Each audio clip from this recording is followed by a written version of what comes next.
Dans tous ces propos, je vous propose dans un premier temps que nous soient expliquées vraiment ces différentes appellations, vente directe, circuit court ou encore de proximité.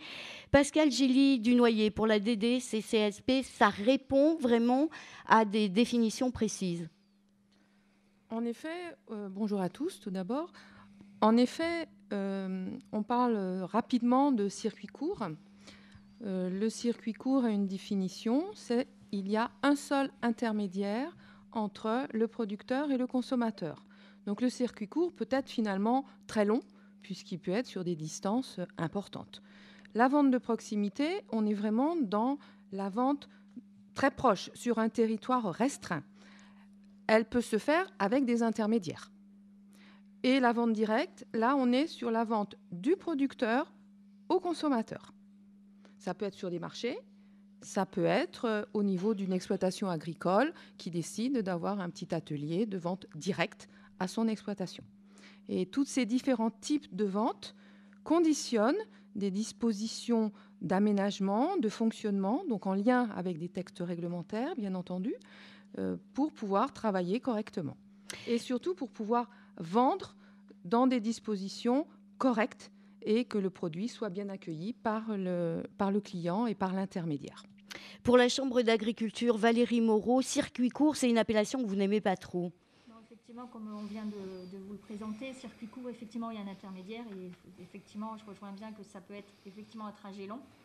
Ça peut être un produit qui est dans un autre pays et qui vienne agrémenter donc un magasin, etc. Alors moi, je parlerai plus effectivement de vente de proximité et produits locaux. À vos côtés, pour les jeunes agriculteurs, Robin Leclerc, ce sont des définitions qui vous conviennent ? Oui, tout à fait. Bonjour à tous. Tout à fait, on a les circuits courts et on essaye aussi, nous, chez JA et l'ensemble de la profession, de travailler surtout avec des circuits de proximité où on peut avoir l'éleveur, l'agriculteur, mais aussi passer par des laiteries ou des abattoirs, des outils déjà existants pour que le produit finisse en magasin, en grande surface par la suite. Mais avec l'objectif, c'est d'avoir un retour au producteur. À vos côtés également, un tout petit peu plus loin, Denis Ravel, nous allons prendre votre exemple. Vous avez créé récemment un groupement économique du pays Auzancé. Ce groupement qui permet la création d'une entité, mais tout en gardant son individualité. Tout à fait. C'est venu un peu d'une demande des éleveurs sur notre secteur. Notre conseiller de secteur de la Chambre d'agriculture, Laurent Romain, a bien vu qu'il y avait une forte demande. Et donc, il nous a rassemblés et au lieu de partir individuellement, on a fait un GIE. Alors ce groupement, bon, il est récent, hein, il a quelques mois, encore pas trop de recul. Vous en êtes où là actuellement ? Actuellement, il est constitué. On travaille avec un boucher. Donc la communauté de communes a ouvert une boucherie sur Auzance. Donc ce boucher, il se sert exclusivement avec nous. Et on a une vision. On a contacté une école d'étudiants de Beauvais qui va nous démarcher sur d'autres boucheries, qui va essayer de nous mettre en place des marchés. Alors le tout, effectivement, c'est de trouver des débouchés ? Effectivement, c'est vrai qu'en Creuse, malheureusement, la population est ce qu'elle est, et difficile de vendre largement sur notre secteur, quoi. Donc on est obligé de se suffirait pas. Non, vu la production qu'on a, on peut pas. Il faut qu'on se délocalise. Robin Leclerc, pour les jeunes agriculteurs, le bassin de population, il faut aller voir ailleurs ?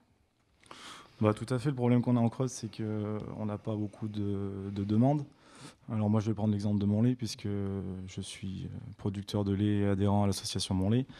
Montlé, on a décidé de se regrouper à 7 départements donc, du Massif central. On est 1000 producteurs. Et donc, on prend le circuit traditionnel, on va dire. On utilise les laiteries qui sont déjà en place. Donc, le lait est transformé à la laiterie de thé dans le Puy-de-Dôme.